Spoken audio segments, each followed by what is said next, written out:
मान लेते हैं कि अगर आप म्यूचुअल फंड्स के अंदर आज से ही 4500 रुपए हर महीना इन्वेस्ट करना स्टार्ट कर देते हैं, और अगर हम ये भी मान लेते हैं कि स्टॉक मार्केट आने वाले कुछ समय में कुछ भी अच्छी परफॉर्मेंस नहीं देने वाली है, यानी कि स्टॉक मार्केट से आपको सिर्फ 13% के रिटर्न्स ही मिलते हैं। 13% के रिटर्न्स मिलने का मतलब है कि स्टॉक मार्केट ने सिर्फ एवरेज सी परफॉर्मेंस ही दी है। तो अगर मैं एक्सपेक्टेड ग्रोथ रेट को यहाँ से 18% से कम करके इसको सिर्फ और सिर्फ 13% ही सेट कर देता हूँ, तो आपके हर महीने इन्वेस्ट किए गए 4500 रुपए को 1 करोड़ रुपए बनाने के लिए आपको कितने साल तक की इन्वेस्टमेंट्स करनी होगी।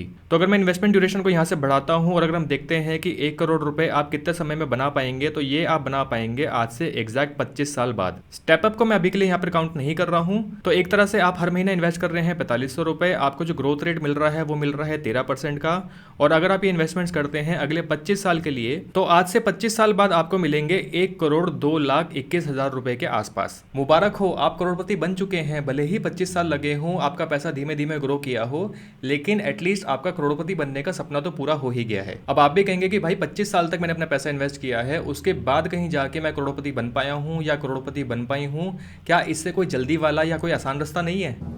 इसकी नौबत नहीं आएगी। 1 करोड़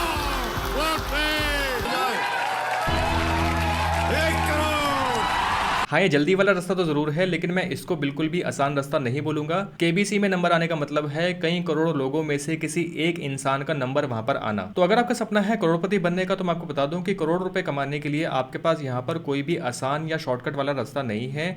आपको अपना पैसा धीमे धीमे इन्वेस्ट करके पेशेंस रख के ही आगे बढ़ना होगा। मुझे लगता है कि हर एक समझदार इंसान इस बात को जानता है और उसको ये रास्ता दिखाई भी देता है। हाँ, इस बीच आपकी लॉटरी लग जाए या रियल में आपका केबीसी में नंबर आ जाए तो बात अलग है। और वैसे जो कैलकुलेशंस मैंने आपको वीडियो की शुरुआत में करके दिखाई थी, अगर मैं आपको ऑनेस्टली बताऊं तो वो कैलकुलेशंस मैंने आपको बहुत ही कम करके दिखाई थी, क्योंकि मैंने यहाँ पर जो ईयरली रिटर्न्स अज्यूम किए थे वो किए थे सिर्फ 13% के, और स्टॉक मार्केट आपको सिर्फ 13% के रिटर्न्स दे ऐसा पॉसिबल नहीं है, जैसा कि एक्सपर्ट्स का कहना है और जैसा कि अनुमान लगाया जा रहा है। स्टॉक मार्केट यहाँ पर आपको कम से कम 15 से 18% के रिटर्न्स दे सकती है। और दूसरी चीज ये कि आप सारी जिंदगी या फिर अगले 25 साल तक सिर्फ 4500 रुपए महीना तो इन्वेस्ट करेंगे नहीं, आप खुद भी ग्रो करेंगे, आपकी सैलरी भी ग्रो करेगी, तो ऑब्वियसली जो इन्वेस्टेड अमाउंट है वो भी आपका ग्रो करेगा। तो जैसे जैसे आपकी इन्वेस्टमेंट ग्रो करती जाएगी, आपके रिटर्न्स भी उसी तरीके से ग्रो करते जाएंगे, उसी तरीके से उनके ऊपर कंपाउंडिंग बढ़ती चली जाएगी। तो ये तो हो गई रिटर्न्स की बात, करोड़पति बनने की बात। अब हम आ जाते हैं मेन पॉइंट पे। तो जब हम बात करते हैं 1 करोड़ रुपए की, तो ये 1 करोड़ रुपए सुनने में तो बहुत सुंदर लगते हैं कि आपके पास एक दिन 1 करोड़ रुपए होंगे, आप एक करोड़पति बन चुके होंगे, जो कि सच भी है जैसे कि कैलकुलेशंस हमने करके देखी हैं।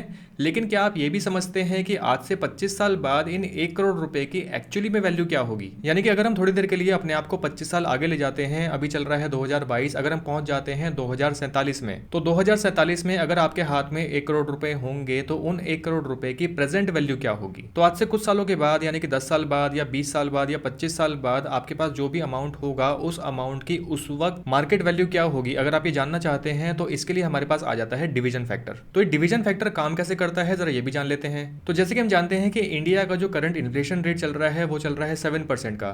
तो चीजों को सिंपल रखने के लिए अगर हम अज्यूम कर लेते हैं कि अगले 25 साल तक इंडिया का जो एवरेज इन्फ्लेशन रेट है वो 7% तक ही रहता है। वैसे तो ऑब्वियसली ये जो इन्फ्लेशन रेट है ये 7% के ऊपर ही रहेगा, क्योंकि 7% के नीचे आने के इसके चांसेस बहुत कम है। हो सकता है कि आज से 10 साल बाद 8% का इन्फ्लेशन रेट हो, आज से 20 साल बाद 9% का इन्फ्लेशन रेट हो, लेकिन फिर भी हम यहाँ पर 7% का ही इन्फ्लेशन रेट अज्यूम करके चल रहे हैं। तो अगर हम डिवीजन फैक्टर के हिसाब से 1 करोड़ रुपए का वर्थ निकालना चाहते हैं आने वाले सालों में, तो अगर हम आज से 10 साल के बाद की बात करते हैं, तो 10 साल के बाद जो डिवीजन फैक्टर हो जाएगा वो हो जाएगा 2। यानी कि किसी भी अमाउंट की प्रेजेंट वैल्यू निकालने के लिए आपको उस अमाउंट को डिवाइड बाय 2 करना पड़ेगा। यानी कि अगर आपके पास आज से 10 साल बाद 1 करोड़ रुपए होंगे, तो उन 1 करोड़ रुपए की जो मार्केट वैल्यू होगी वो होगी सिर्फ 50 लाख रुपए इन्फ्लेशन के हिसाब से। और जैसे कि मैंने आपको बताया कि इन्फ्लेशन रेट हम यहाँ पर जो अज्यूम कर रहे हैं वो कर रहे हैं 7% का। आज से 15 साल के बाद जो डिवीजन फैक्टर होगा वो होगा 2.8 का। तो अगर आप 1 करोड़ रुपए को 2.8 से डिवाइड करते हैं तो आपके पास वैल्यू आ जाती है 36 लाख। यानी कि आपके 1 करोड़ रुपए की जो वैल्यू होगी वो सिर्फ 36 लाख रुपीज रह जाएगी।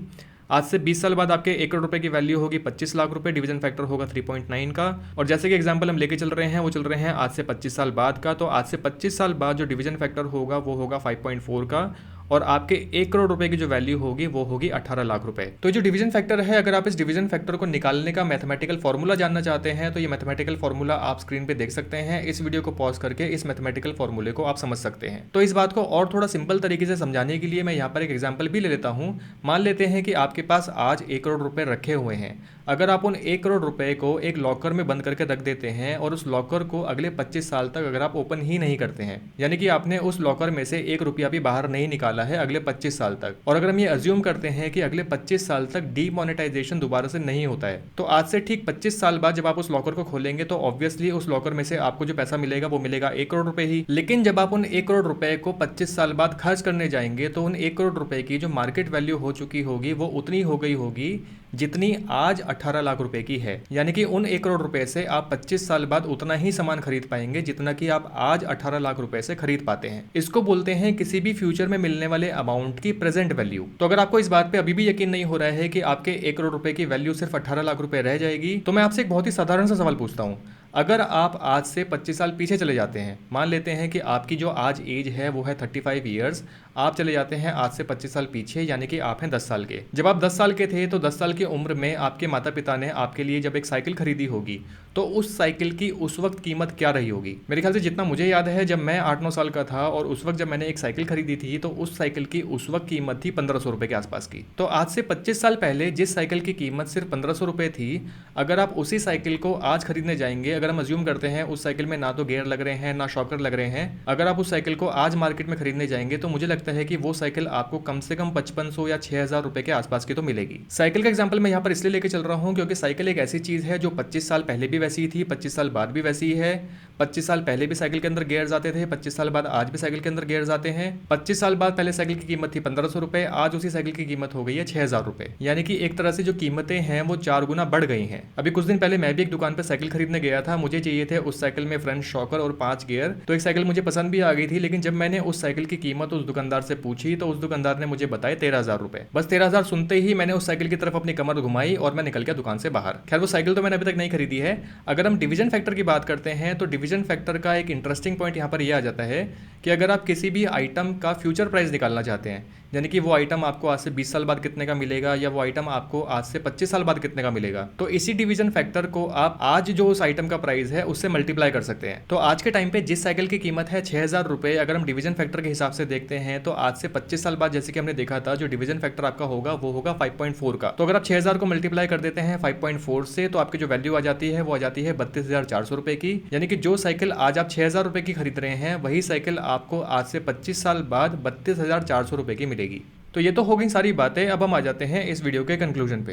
तो अगर आप ये सोच रहे हैं कि हर महीने 4500 रुपए इन्वेस्ट करने के बाद भी आपको लग जाते हैं 25 साल बाद उन 1 करोड़ रुपए तक पहुंचने के लिए, और उन 1 करोड़ रुपए की 25 साल के बाद जो प्रेजेंट वैल्यू रह जाती है वो रह जाती है सिर्फ 18 लाख रुपए, तो ऐसे में इन्वेस्टमेंट करने का फायदा ही क्या हुआ? अब आप एक तरह से यहाँ पर ये सोचिए कि जो 25 साल बाद आपको 1 करोड़ रुपए मिल रहे हैं वो आपको मिल रहे हैं कंपाउंडिंग इफेक्ट की वजह से, वो भी तब जब हमने यहाँ पर जो रिटर्न्स कैलकुलेट किए हैं वो किए हैं 13% के हिसाब से। तो अगर आप इन पैसों को इन्वेस्ट करते ही नहीं है, अगर आप इनको सिर्फ सेविंग्स बैंक अकाउंट में छोड़ देते हैं जहां से आपको जो इंटरेस्ट मिलता है वो मिलता है खाली 2.75% का या मैक्सिमम 3% का, या फिर अगर आप इनको सिर्फ एफडी में छोड़ देते हैं जहां से जो आपको रिटर्न्स मिलते हैं वो मिलते हैं मैक्सिमम 6% के, और जो कैलकुलेशन हमने अभी डिवीजन फैक्टर की थी वो हमने की थी 7% इन्फ्लेशन रेट को ध्यान में रख के। तो अगर इन्फ्लेशन रेट ही 7% का है तो आप 6% के रिटर्न्स अगर जनरेट भी कर रहे हैं, यानी कि आप तो ऑलरेडी नेगेटिव में चल रहे हैं। तो अगर आप अपनी मेहनत से कमाए हुए पैसों को सिर्फ सेविंग्स बैंक अकाउंट में या फिर एफडी में रख के छोड़ देते हैं तो यहाँ पर आप इन्फ्लेशन को भी बीट नहीं कर पाएंगे। तो सबसे पहली चीज ये कि सिर्फ करोड़पति बनने से कुछ नहीं होगा, आपके पास आज से कुछ सालों बाद करोड़ रुपए जरूर होंगे, लेकिन उन करोड़ रुपए की एक्चुअल कीमत क्या है आपको ये भी समझनी होगी। दूसरी चीज ये कि अगर आप अपना पैसा सिर्फ फिक्स्ड रिटर्न्स वाली स्कीम में ही डाल के रखते हैं तो आप यहाँ पर इन्फ्लेशन को भी शायद ही मुश्किल से बीट कर पाएं। और तीसरी चीज ये कि अगर आपने अभी तक अपने पैसे को इन्वेस्ट करने के बारे में सोचा ही नहीं है तो आप खुद सोचिए कि आप अपने पैसे के साथ क्या कर रहे हैं। तो अगर आपने अभी तक भी इन्वेस्टमेंट करना स्टार्ट नहीं किया है, आप कंफ्यूज रहते हैं कि आप कहाँ पर कितना पैसा कैसे इन्वेस्ट कर सकते हैं, और अगर आप इस चीज में मेरी कुछ भी हेल्प चाहते हैं तो आप youreveryday.guide.in पे जाके अपनी क्वेरी मुझे सेंड कर सकते हैं। मैं कोशिश करूंगा कि आपकी इन क्वेरीज का मैं आपको जल्दी से जल्दी रिस्पांस दे पाऊं। तो दोस्तों आई होप ये वीडियो आपके लिए हेल्पफुल रही होगी। अगर ये वीडियो आपको अच्छी लगी है तो इस वीडियो को लाइक करके मुझे बताएं, चैनल को सब्सक्राइब करना मत भूलिएगा, और अगर आप बेल नोटिफिकेशन आइकन को भी प्रेस करके रखते हैं तो मेरी आने वाली फ्यूचर वीडियोज का नोटिफिकेशन सबसे पहले आपको मिल जाएगा। जल्दी ही मिलते हैं नेक्स्ट वीडियो में। Thank you for watching.